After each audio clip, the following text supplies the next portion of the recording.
an-naumu nisa'u. Kalau bapak nggak sholat ada ujur dua ini boleh. Bapak ketiduran, wajar ya sama orang tidur. Misalnya contohnya bapak dari pulang kerja sore jam 4 capek berangkat gelap pulang sore mau maghrib itu sampai jam 4 jam 5 lah. Badan udah jalan tidur. Udah gitu di rumah nggak ada orang, bini nggak ada, anak nggak ada, akhir ketiduran. Bangun-bangun isya jam 8. Nah itu ujur nggak apa-apa. Tapi kalau seandainya bapak maghrib lagi ngopi, lagi ngerokok dengan azan maghrib nggak sholat, itu namanya bukan ujur. Bukan ujur. Atau lupa karena saking sibuknya bapak, misalnya biasanya tukang banyak kerjaan target, dia target nih udah mau akhir itu dia johor istirahat udah pasti dah. Kalau tukang johor udah pasti istirahat, dia macam ngopi asal yang sering dia melewatan. Kenapa? Wah, kalau besok nambah 1 hari lagi tekor nih, udah dibabat habis tuh pak. Dari asar dia babat sampai maghrib, dia lupa asarnya melewat. Nggak jadi masalah kalau lupa. Tapi kalau nggak lupa di antara dua itu namanya bukan ujur. Gitu. Kayak kita lupa kan banyak tuh, entah itu lupa dalam perjalanan, lupa karena kerjaan, itu nggak jadi masalah.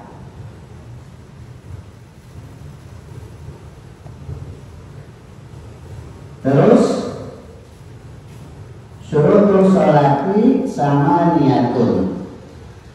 Syarat sholat itu ada 8. Toharatun hadasaini wa toharatu an najasatin. Syarat sholat itu ada 8. Yang pertama suci dari hadas dan suci dari najis. Fi saubi wal badani, di pakaian kita dan badan kita. Wal makani, dan tempat. Wasatru auratin, dan menutup aurat. Wa istiqbalu qiblati, dan menghadap kiblat. Wa dukhul waqtin, dan masuknya waktu. Wa ilmu bil fardiyatiha, dan tahu tentang ilmu fardu. Wa an la yaqtida, dan tidak menganggap fardu min furudiha, dari fardu-fardu itu sholat sunnatan dianggap sunnah. Wa istinabu mubtilatin, dan menjauhkan dari hal-hal yang membatalkan.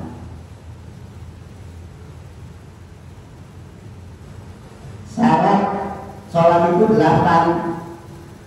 Toharatun hadasaini, itu dia harus bersih dari hadas. Jadi kalau kita mau sholat itu bersih dari hadas. Misalnya kita tadi udah nggak ada wudu, Nah kalau seandainya kita nggak ada wudu terus kita tadi kencing, nah maka itu hadas. Maksudnya hadas tuh kita harus bersih, harus wudu lagi. Wa taharatul an najasatin, kita udah punya wudu tapi nginjek tai cicak atau nginjek tai ayam, nah itu sama, kita nggak boleh di kaki kita. Kalau di pakaian mah gampang, tinggal ganti. Kayak kita nih, kayak tadi duduk, misalnya duduk di depannya sebelum sholat, ya ada tai cicak nempel kelihatan gitu, ya udah ganti aja. Tapi kalau yang kena kaki ya harus cuci sana. Tuh. Terus pisau dari baju, sama baju juga harus bersih. Jangan sekali-kali sholat pakai baju yang kotor, baju bekas dagang. Ya namanya dagang, kita bekas mikul apa, senderan apaan, kena apa, nggak tahuan. Makanya Pak, kalau orang dulu itu biasanya punya baju khusus digantungin di rumahnya atau di musolanya atau di lekarnya. Ibaratnya kalau dia mau sholat, dia udah pakai baju itu. Jadi ada baju khusus. Di Saudi di baju kita harus bersih. Wal badan juga sama badan. Kalau badan kita udah kotor, habis kerja bakti, habis dari pasar, habis dagang, habis dari mana, itu juga sama. Wal makani dan tempat. Sembahyang juga, sholat juga Pak, lihat-lihat. Kadang-kadang kan ini kalau tempatnya nggak bersih, itu nggak bisa, itu syarat bagian dari sholat. Misalnya nih, saya dulu pernah sholat di daerah Tanah Abang. Di daerah Tanah Abang nganterin istri beli baju, itu pas mau sholat ada tempat kecil banget tempat sholat di samping WC. Sebenarnya sholat di samping WC itu makruh. Kenapa? Karena tempat najis berdekatan. Tapi karena nggak ada tempat lagi, udah itu saya sholat di situ di samping WC itu. Udah itu cuma dikasih kerdus doang, muatlah orang 4 orang. Itu sebenarnya nggak bagus itu. Makanya tempat itu ketika sholat lihat dulu bersih apa enggak. Gitu. Ya kadang-kadang juga masjid itu kan masjid musola belum tentu bersih. Bisa jadi itu sejadahnya udah bulan-bulan atau diganti-ganti. Pas kita sujud udah bau lupa udah. Karena saksi nggak ada pengurusnya atau malesnya atau gimana. Makanya sejadah-jadah gini nih kalau biasa masih setiap bulan sekali ganti. Dia takut bau. Karena ini bagian dari makan, alal makan, tempat. Wasatul aurat dan menutup aurat. Ini penting nih, jangan sampai kita sholat dari atas rapi sampai bawah tengah-tengahnya bolong. Ini orang laki nih yang biasa merokok, hati-hati tuh. Kalau kainnya, sarungnya udah banyak bolongan rokok, perhatiin. Kalau bolongannya itu udah bisa sampai terlihat kulit kita, batal. Walaupun nggak gede, tapi kelihatan kulit kita tuh, batal. Apalagi banyak. Oh, bolongan banyak tuh, anak nggak lagi sarung, atau kalau sarungnya kesukaan dia, BAS. Tapi karena bolongnya banyak bekas rokok, terlihat. Apalagi pas sujud kelihatan kulit ininya, kulit kakinya, kulit pahanya, itu batal. Wa iqbalu qiblati dan menghadap kiblat. Wajib sholat itu menghadap kiblat. Dulu pernah ada orang sholat di kolong nggak menghadap kiblat. Nah pas sudah itu kita kira pengurusnya dia nggak tahu arah kiblat, ternyata emang orang waras. Udah gimana dong? Ya sholatnya nggak sah. Mau dia orang waras mau waras kalau udah salah kiblat udah nggak sah. Kecuali dia nggak tahu pendatang. Misal kayak kita nih kemana gitu jalan pergi ke kampung orang nggak tahu arah kiblat. Cuman angan-angan kita jalannya ke sono nih gitu. Udah sembahyang, ternyata dia salah. Salahnya itu udah selesai. Gitu. Ya udah, dimaklum. Sebenarnya kalau mau nyari arah kiblat paling gampang. Lihat sudut matahari aja. Kan kita bisa perkiraan matahari jam 12 posisi kita tahu bayangan. Asar udah mulai mencong, maghrib udah mulai nggak kelihatan. Gampang sebenarnya kalau melihat arah kiblat atau waktu. Atau apalagi zaman sekarang mah nggak usah ragu lah, HP-nya bagus-bagus zaman sekarang mah. Saya yakin orang sekarang HP-nya Android semua. Android Pak, Android tuh HP-nya udah bisa nyari apa ya namanya arah kiblat gitu. Kompas ya gitu. Kalau bapak nggak tahu, bapak tanya aja Google arah kiblat, udah dikasih tuh sama Google arah kiblat gitu. Tapi hati-hati juga karena Google suka error gitu, apalagi kuota udah mau habis, udah ngaco biasanya. Hati-hati. Wadurul waktu dan waktunya masuknya waktu. Ini pernah terjadi juga. Jadi waktu sholat itu masih sedikit lagi Pak, masih ada beberapa menit, 10 menit kayak gitu. Karena dia buru-buru pengen berangkat, misal contohnya lah subuh. Misal subuh itu waktunya 5 menit 10 menit lagi, karena dia mendesak, dia harus berangkat ke Jakarta kerja. Kalau lewat dari subuh macet. Ini kadang-kadang main babat aja tuh, belum azan dia udah sholat, itu nggak bisa walaupun cuma 5 menit atau 10 menit. Kenapa? Syaratnya harus masuk waktunya. Waktu masuk waktu. Kadang-kadang sering saya pernah terjadi, kalau dulu tuh melihat teman karena dia perjalanannya jauh kerjanya, itu kita belum masuk waktu azan dia udah berangkat. Kecuali dia udah dengar azan Pak, di kampung sebelah dia udah dengar azan, terus tiba-tiba di kampung dia belum azan, nggak apa-apa. Maksudnya di dekat dia, di wilayah dia belum azan, tapi di kampung sebelah udah azan, itu boleh Bapak masuk. Ini kampung sebelah belum azan, di wilayah dia belum azan, karena mendesak pengen buru-buru berangkat kerja, terus dia ambil 5 menit 10 menit, dia udah curi start, nggak sah. Walaupun ketika dia rakaat kedua langsung azan, sama aja, karena dilihatnya bukan waktunya masuk atau masuk waktunya sholat. Tapi kalau belum jangan. Ini sering terjadi karena kita ngeremehin. Sayang-sayang kita udah sholat buru-buru batal, nggak sah. Betul. Tungguin aja.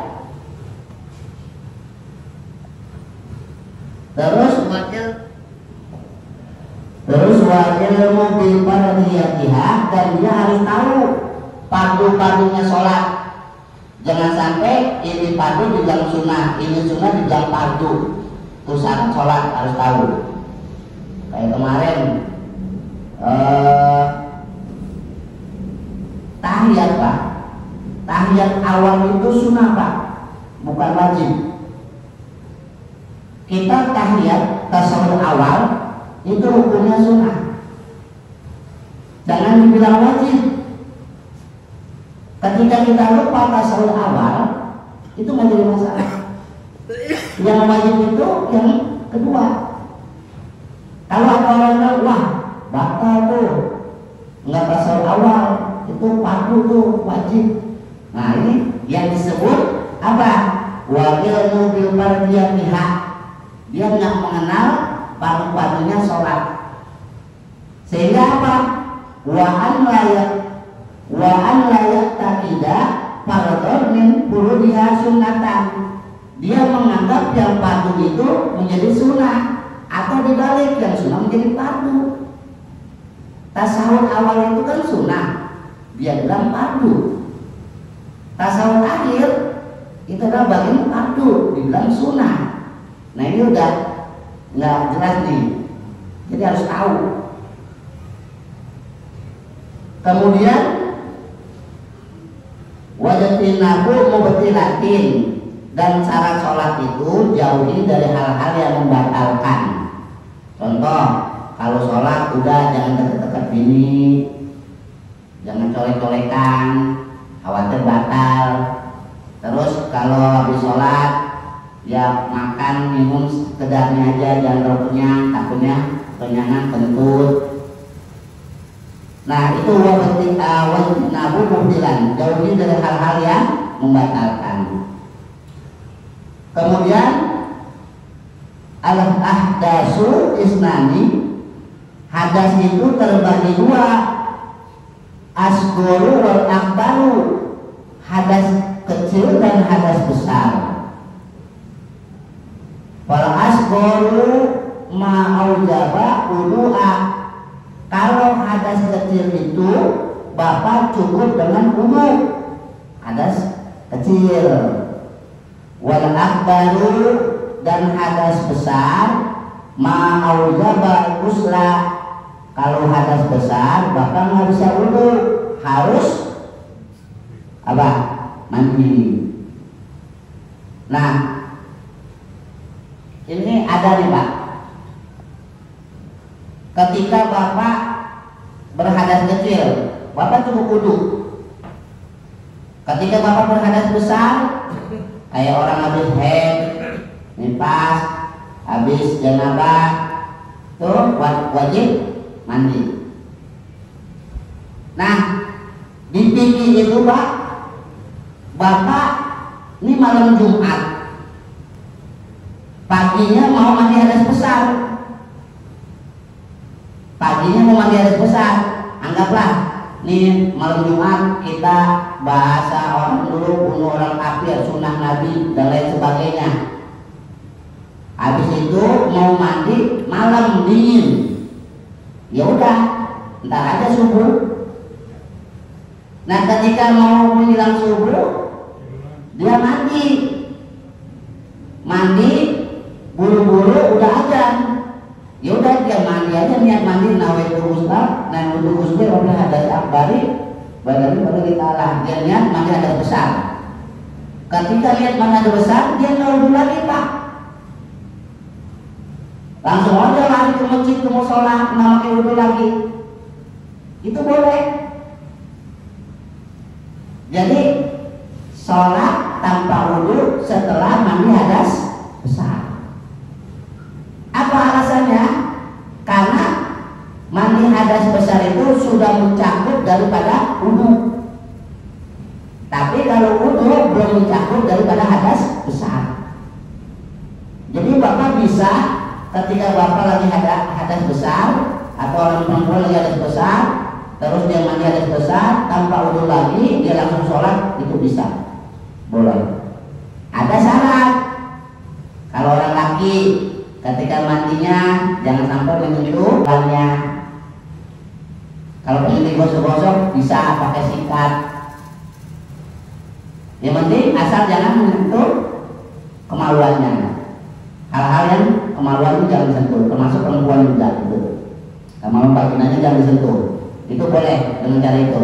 Jadi dia mandi hadas besar tanpa wudu lagi. Terus kemudian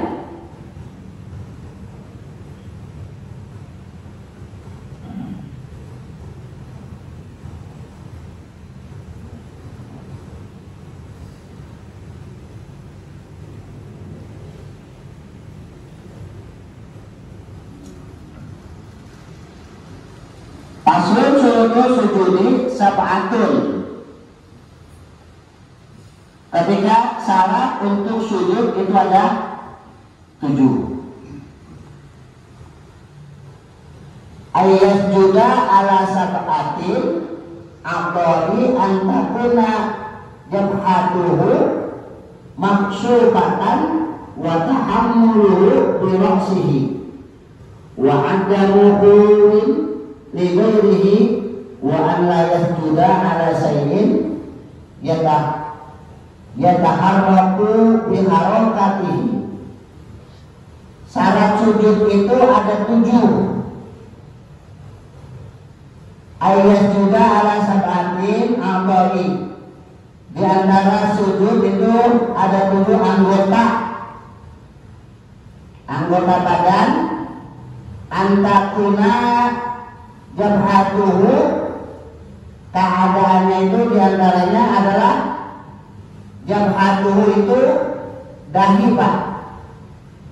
Jabhatuhu dahi maksubatan terbuka. Bapak kalau mau sholat itu dahinya harus terbuka. Makanya diusahakan tuh kalau orang mau sholat yang rambutnya gondrong diikat.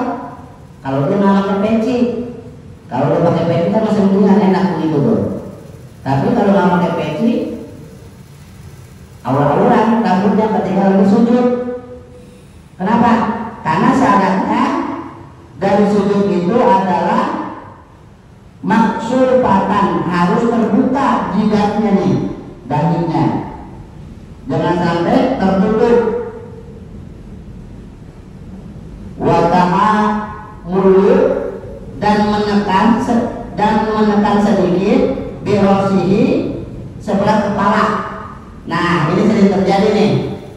Ini jangan sampai ketika kita lagi sholat ditekan-tekan pak kepala kita biar kelihatan rajin sholat, jidatnya warna hitam 2 biji atau 1 biji. Itu makruh pak. Kalau sholat ditekan-tekan, digesek-gesek sehingga menimbulkan ada kapalan hitam 2, itu makruh sholatnya. Yang ada itu adalah ketika dia sholat itu adalah watahamulu birosin, dia boleh dekat seberat pala dia aja udah, pala dia segitu ya udah, jangan ditekan lagi pakai badan, didorong lagi pakai kaki, didorong lagi pakai tangan, akhirnya hitam. Itu salah pak. Supaya keren mungkin gitu, biar keren kita ahli ibadah, jidat kita hitam. Kalau seandainya bapak hanya menggunakan apa? Watahamulu birosihi, bapak hanya menggunakan seberat pala bapak aja nggak bakal hitam. Ya lihat aja orang-orang yang pada sembahyang di masjid, pada hitam nggak? Kagak, biasa aja. Bukan berarti dia nggak pernah sembahyang, tapi memang dia pak watahamulu, dia hanya menekan itu seberat palanya dia doang. Ini kan ada udah seberat pala, dia tekan pakai badan dia tekan lagi pakai tangan dia tekan lagi pakai kaki, udah lecet tuh palanya, jidatnya. Lama-kelamaan, saya yakin seminggu juga langsung hafalan palanya. Mungkin bisa dibentuk kali palanya. Ini jangan sampai nih pak. Bapak jangan sampai sholat digosok-gosok kayak gitu. Jadi cukup bapak watahamulu aja seberat pala kita juga. Pala kita berat segitu udah, jangan ditekan lagi pakai tangan, pakai badan, jangan. Kemudian wa'adamu khurin, dan tidak turun ligoirihi selain sujud. Wa an la yasjuda ala sayyin, dan tidak sujud karena selain lain itu yang taroku bergerak di harokatihi,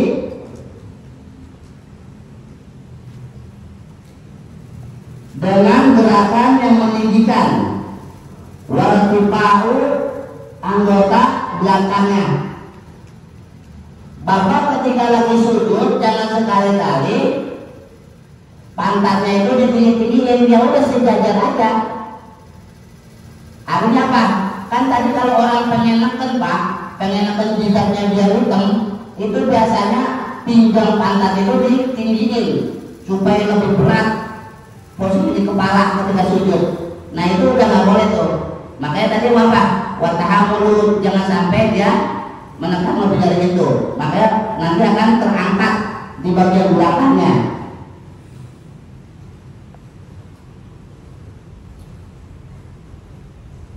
Asyafilihi ala alihi, di atas anggota depannya.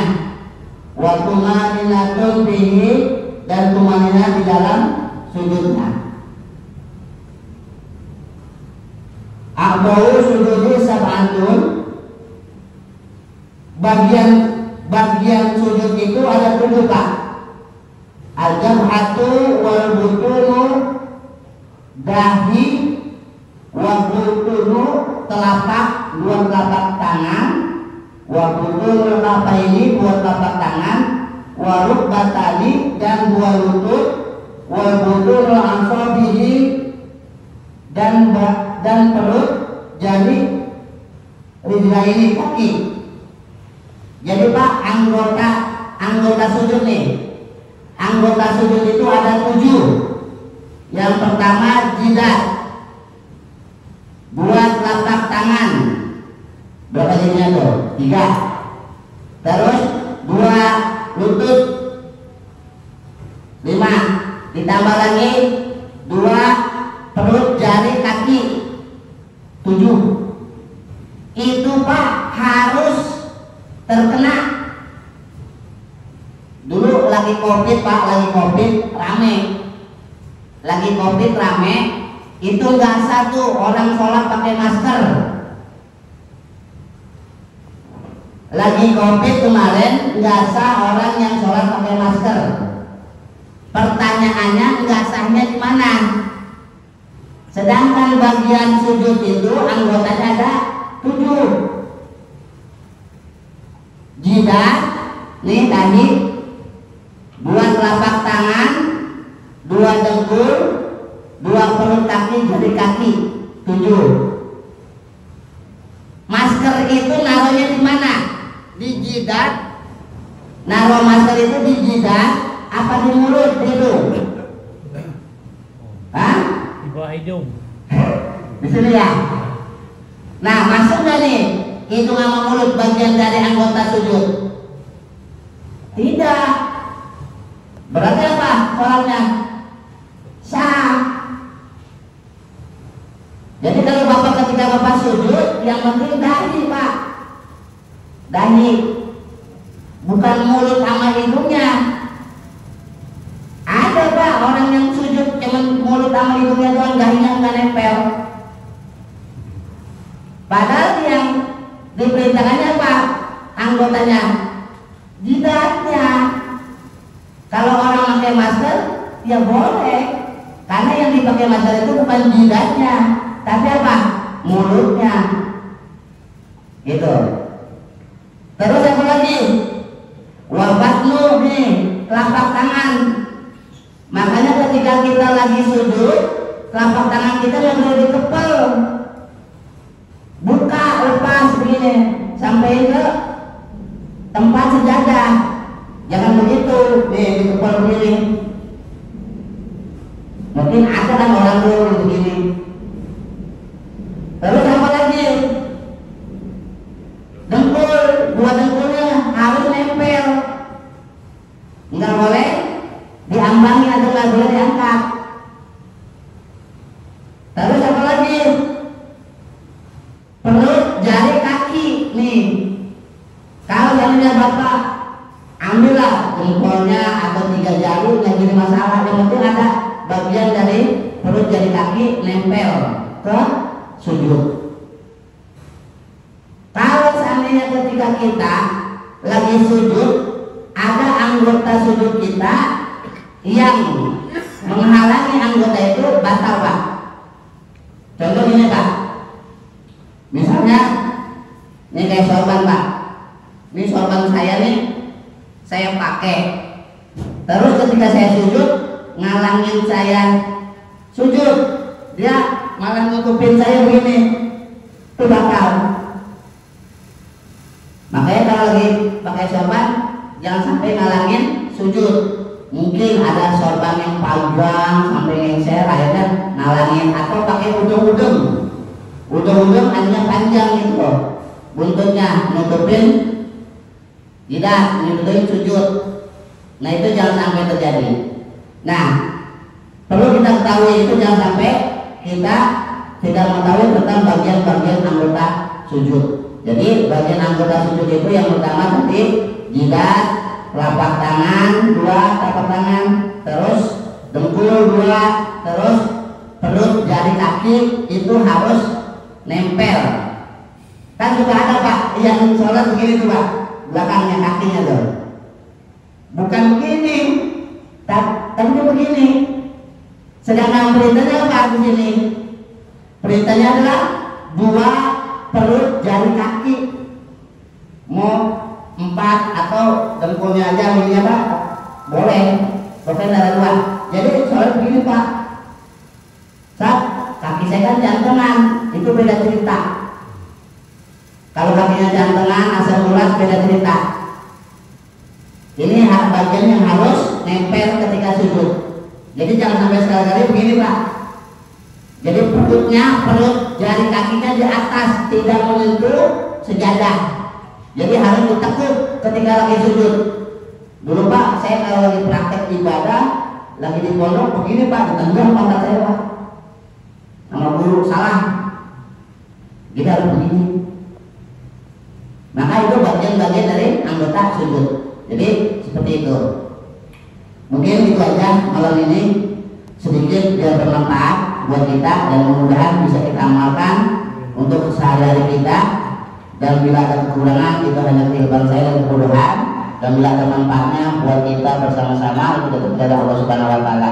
Intinya mudah-mudahan pada malam ini Allah berikan kita kesehatan, Allah panjangkan umur kita, Allah selamatkan kita dari segala macam bala, Allah berikan kita segala kemudahan, segala urusan kita. Ala hadinya wa ala niyati sallallahu alaihi wa Muhammad sallallahu alaihi wasallam. Al-Fatihah.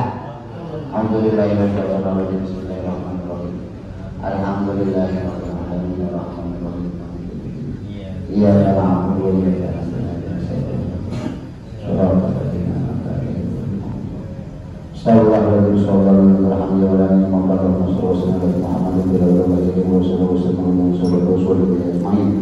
Bismillahirrahmanirrahim. Allahumma hadhihi man abuhi wa min al-qawmi wa yatawalla kama ala nabiyyika wa rahmatir Allahumma rizqna fahman bima faqad salina wa malaikata yawmul rahmin.